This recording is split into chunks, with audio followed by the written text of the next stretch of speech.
Hello అండి. నేను మీకు ఇప్పుడు చూపించబోయే వీడియో బచ్చల కూర పచ్చడి ఎలా తయారు చేయాలో చూద్దాం.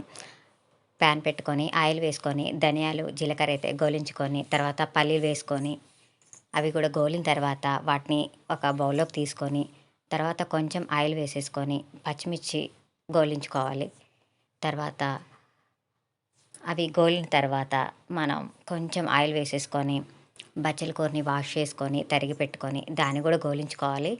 బచ్చల కూర ఉడికేటప్పుడు కొంచెం ఉప్పు, పసుపు అయితే వేసేసుకోవాలి. తర్వాత పల్లీలు, పచ్చిమిర్చి మనం మిక్సీ వేసుకునేటప్పుడు కొంచెం ఉప్పు వేసుకోవాలి.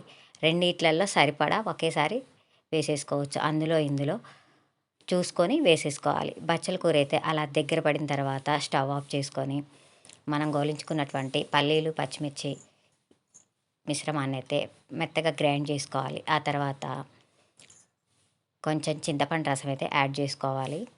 తర్వాత ఎల్లిపాయలు యాడ్ చేసుకోవాలి. అవి మెత్తగా మెదిగినాయి అనుకుంటేనే మనం గోలించుకున్నటువంటి బచ్చల కూరని వేసేసుకొని ఒక్కసారి మాత్రమే జంప్ చేసుకోవాలి. ఎక్కువ సార్లు అయితే చేయకూడదు, మెత్తగా అయిపోతే బాగోదు. తర్వాత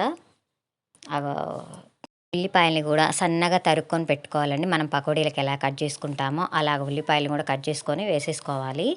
అవి కూడా మెదగకూడదు, ఒకేసారి ఓన్లీ జంప్ చేయడమే.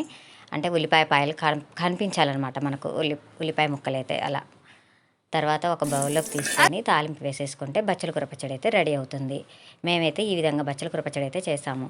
ఇంకా మీరు బచ్చల కూరని ఏ విధంగా అయితే ఎన్ని రకాలుగా అయితే చేస్తారో కామెంట్ చేయండి.